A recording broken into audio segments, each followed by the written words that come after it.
Je suis le bon berger qui donne sa vie pour ses brebis.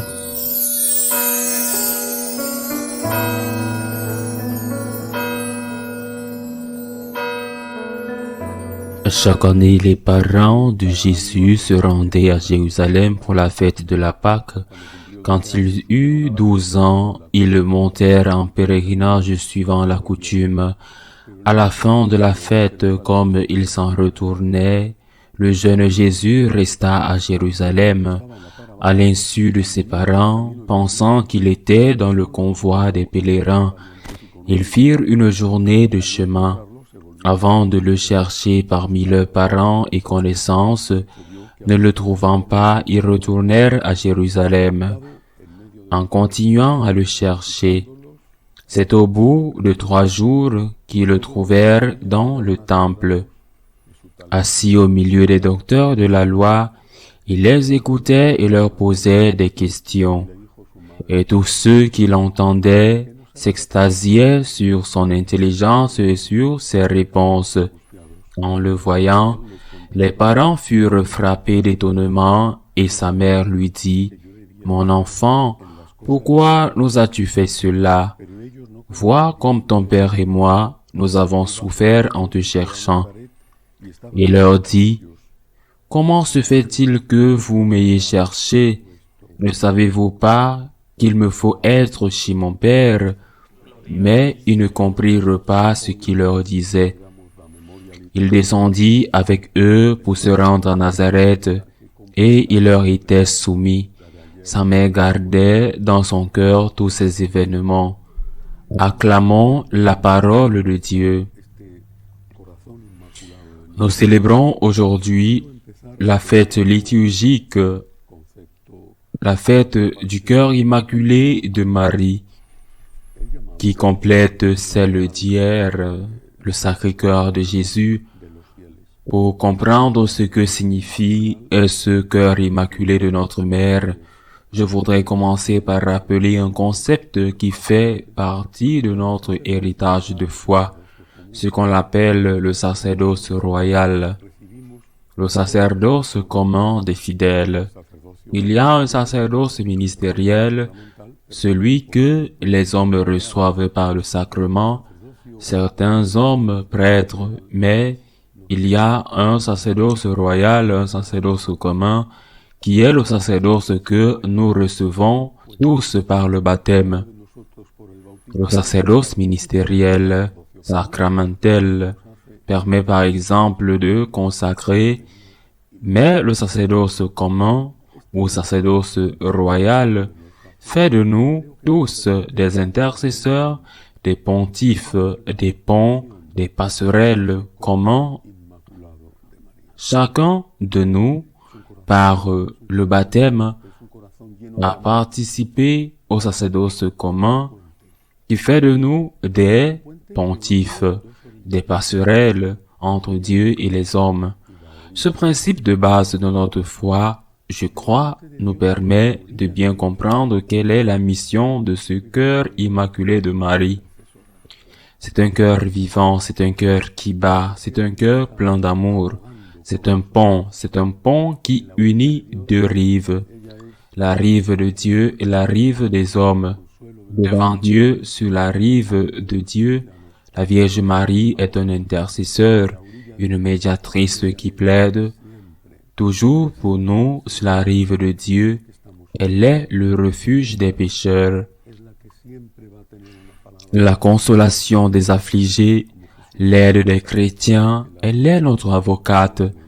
Sur la rive de Dieu, elle est celle qui présente toujours au Seigneur ce que nous souffrons, nos problèmes. Elle est celle qui aura toujours un mot à dire, comme Jésus l'a dit sur la croix. Pardonnez-leur, ils ne savent pas ce qu'ils font. Mais il n'est pas seulement sur la rive de Dieu, ce pont est aussi sur notre rive, sur la rive de l'homme. Ce cœur immaculé nous aime, mais il aime aussi son Fils. Il ne s'occupe pas seulement de nous, il s'occupe aussi de son Fils. Nous ne sommes pas seulement ses enfants, Avant tout, il était son Fils. Et donc, ce cœur immaculé, devant nous, devant chacun de nous, plaide pour son Fils, ne lui fait pas de mal, ne l'offense pas. Vois combien il t'aime, fais-lui confiance, garde espoir. Remercie-le, mets-toi à son service. Ce cœur qui bat et qui est, avec le cœur de Jésus, le centre du cœur mystique du Christ. Ce cœur qui bat est un cœur qui nous aime, mais qui aime son Fils. Et dans notre égoïsme, nous l'oublions souvent et nous n'écoutons que la voix de Marie qui intercède pour nous auprès de Dieu, mais nous n'écoutons pas la voix de Marie qui intercède pour nous auprès de Dieu. Ne lui fais pas de mal, ne l'offense pas, ou ôte cette offense de nos visages. Ôte ce crachat que tu as jeté sur lui. Guéris ces blessures que tu lui as infligées par ton repentir. La Vierge Marie, notre avocate, est aussi l'avocate de Jésus.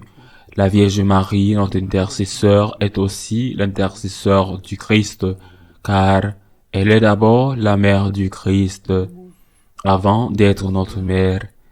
Alors aujourd'hui, nous devons faire confiance à l'intercession de Marie, mais aussi écouter l'intercession de Marie. Écouter sa douce voix qui ne parle pas seulement à Dieu, mais qui nous parle et qui nous dit « Elle t'aime, fais-toi confiance, elle t'aime. Merci, elle t'aime, n'offense pas, elle t'aime. Si tu as offensé, demande-lui pardon. » Je crois que cette dévotion est complétée et clarifiée d'une certaine manière par la Sainte Vierge elle-même, lorsqu'elle apparaît à Fatima, parce que la fin du message de Fatima peut être celle qui a le moins attiré mon attention, mais qui me semble être le point culminant parfait, la fin parfaite. Cette fin dit « Mon cœur immaculé triomphera ». La Vierge à Fatima se montre à nous comme son cœur immaculé, mais elle nous donne aussi un message d'espérance. Elle nous le donne individuellement. Peut-être que le triomphe de son cœur immaculé, en moi, en toi, en chacun de nous, n'est pas ce que nous pensons. Ce n'est pas le remède physique ou la solution économique. Peut-être que le triomphe du cœur immaculé en moi, c'est la sainteté en toi. C'est la sainteté. Fais confiance. Son cœur immaculé triomphera en toi. Fais confiance et écoute. Lorsqu'elle te demande et te supplie de ne pas faire de mal à son Fils, mais le cœur immaculé de Marie non seulement triomphe, veut triompher et triomphera en chacun de nous, mais aussi dans le monde. Dans le contexte de l'apparition de Fatima, le message avait beaucoup à voir avec le communisme et les terribles conséquences que cette idéologie pernicieuse allait avoir sur le monde. Non seulement sur la Russie, mais jusqu'à ce jour, ces conséquences n'ont pas encore pris fin. Le cœur immaculé de Marie triomphera, et il triomphera au Mexique, soyons-en sûrs, et il triomphera au Nicaragua, et il triomphera au Cuba, et il triomphera au Venezuela, et il triomphera en Espagne, et il triomphera dans le monde. Par conséquent, lorsque nous célébrons aujourd'hui ce cœur immaculé de Marie, avec cette perspective ajoutée à cette dévotion populaire, en raison de la révélation de la Vierge à Fatima, qui parle d'elle-même étant le cœur immaculé, Gardons également à l'esprit cette victoire finale de la Vierge, car elle nous remplit d'espérance. Une personne qui a de l'espérance est une personne qui n'abandonne pas.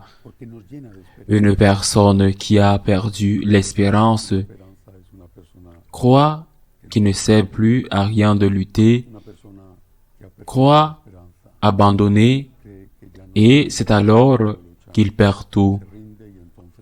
Écoutez la Madone défendre le Christ dans votre cœur.